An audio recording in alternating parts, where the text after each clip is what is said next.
Alright guys, I want to do a video on this airbag troubleshooting for a 2010 Chevy Traverse. I had taken it to a small local garage and they couldn't figure it out. So after that, paying several $100s, I got it back and was like, I'm going to buy me a scanner that can read the code so I can see what's going on with this thing. So got a scanner. If you don't have a scanner, you can check some obvious stuff first. There's a couple videos out there on YouTube. Everybody always goes to the old underneath the seat connections. Kind of hard to see. Get a little. Yeah, there's one of the connections right there. There's a couple more up underneath in the back. You can barely see it right there with the yellow wire. Check those first if you don't have a meter. Make sure these are all still hooked up. And that's one of the most obvious ones. So getting to the point, let's turn this thing on and see where our message is.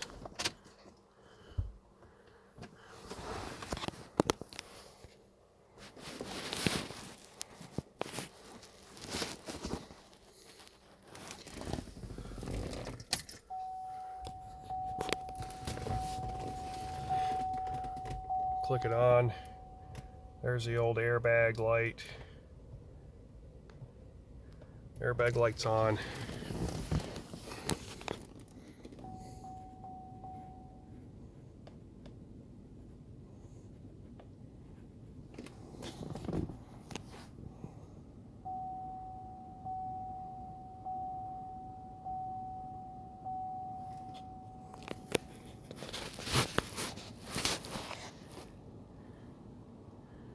Got this scanner off internet.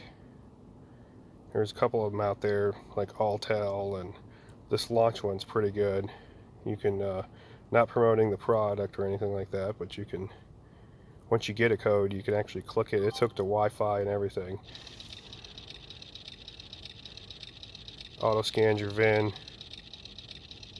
I have the latest software, I don't need that. Alright, hide this VIN. You get some weird people out there.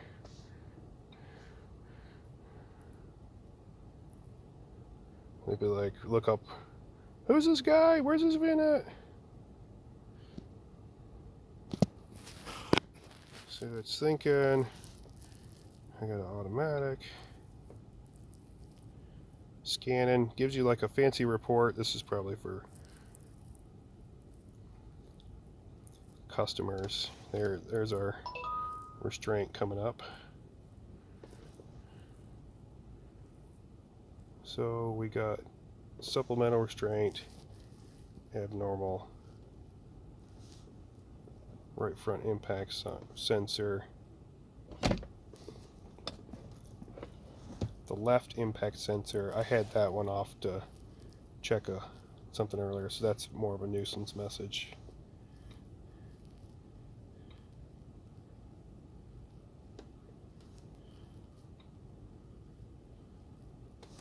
This guy, go home.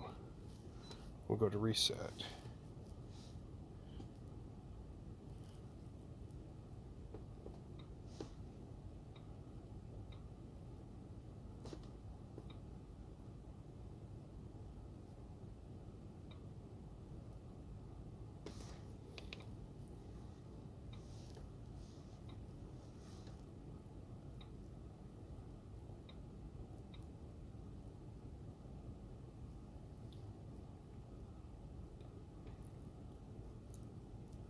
Well, if you have the scanner, you'll probably be better at filling it than with me.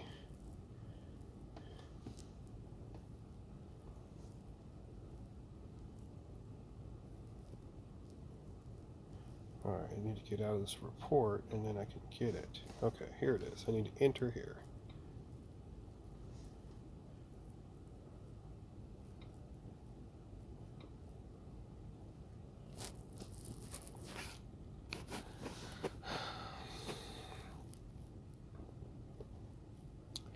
So this is the actual sensor. I guess it's good for you to know. 0086 is the sensor, and then this is, I guess because I had this one, this will be handy for somebody else. I have 0083 is the one on the front, left front of the car.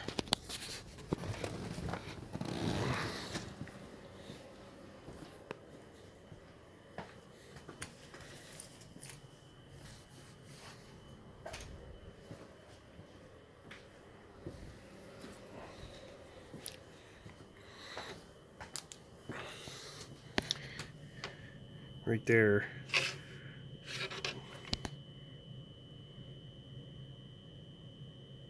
There it is. There's the one for the left front. The right front is kind of hidden back here behind the coolant tank.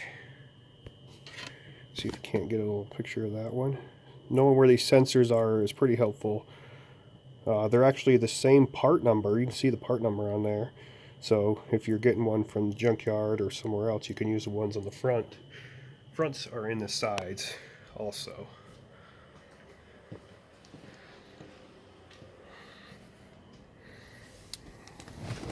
So this guy right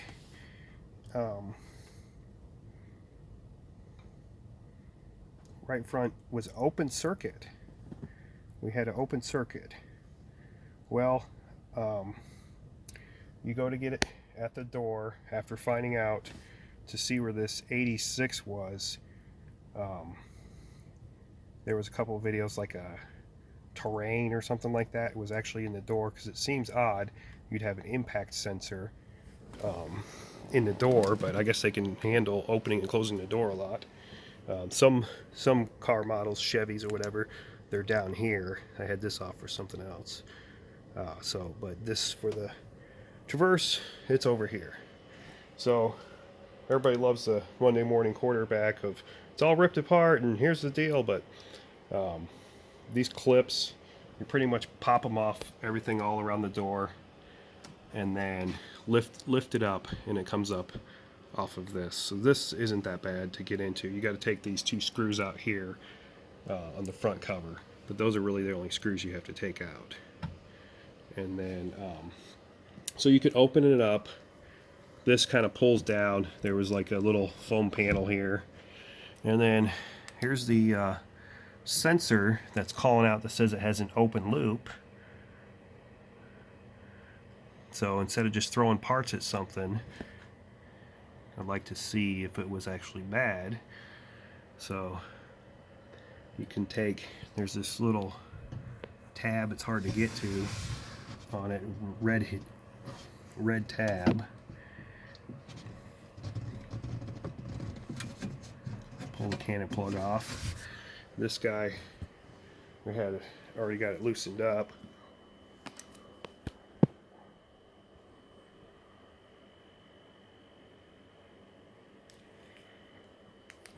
I'd used a 4mm regular socket, worked on it, and then a 5/32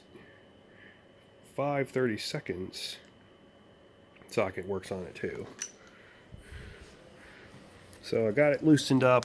This one was actually regular counterclockwise thread, normal thread. I guess some of them on the front can be reverse threads, so be careful if you're taking some of them off the front of the vehicle. So loosen it up. It just, with this weird screw,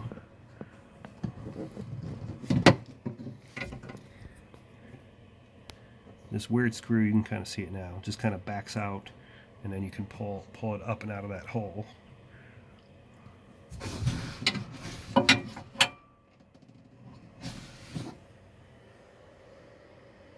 So that's where that's at. But before you start messing with all this stuff, we're going to get the battery off, because you don't want to set off anything. So let's disconnect the old battery. Let it sit for a while.